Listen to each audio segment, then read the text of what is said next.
3, 2, 1, let's roll! Hi there, welcome in another weekly episode where we talk about all sorts of things regarding coaching.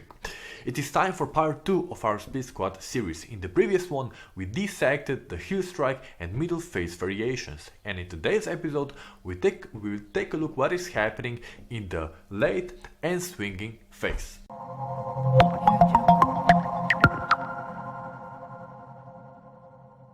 To really understand what is happening during gait cycle, I would point you back to episodes 13, 14 and 15 where we explained what kind of mechanics each of them has.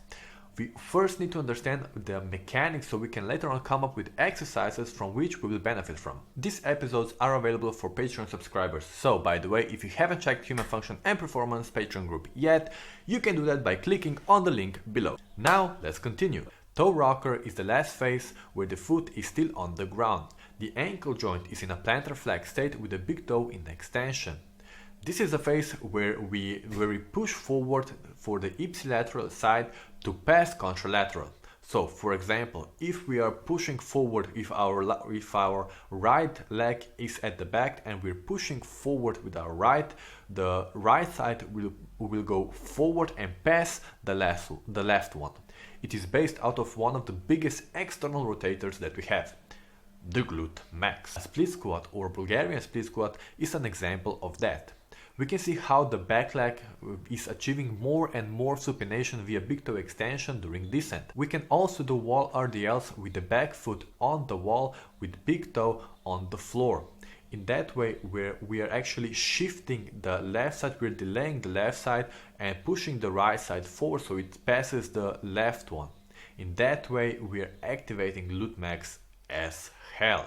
But when would we use these ones? If we need to turn to the left, if we lack straight leg raise on the left, if we lack hip external rotation on the right, if we don't know how to yield tissues on the bottom side of the foot, if we have limited big toe extension, the optimal is about 60 degrees, and so on, we would potentially benefit from it. Once the foot leaves the ground, we're entering the swinging phase. Now, in the swinging phase, the spine is turned to the opposite side of the swinging leg. So, for example, if the right leg is in the air, the spine is turned to the left and it turns to the right only when the right foot touches the ground. Now, because the spine is turning away from the leg, we need to select exercises that will bias internal rotation.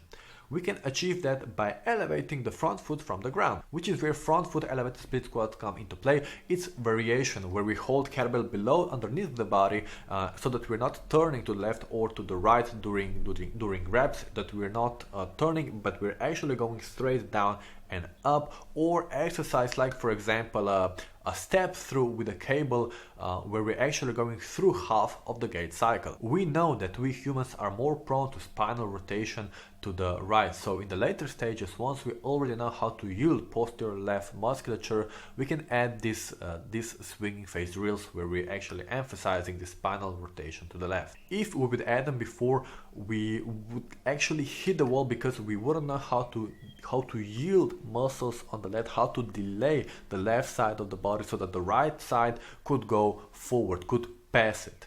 We sort of create this window of opportunity. This is all what I have for you today. Thank you so much for watching this 33rd episode. Damn, time goes by really fast.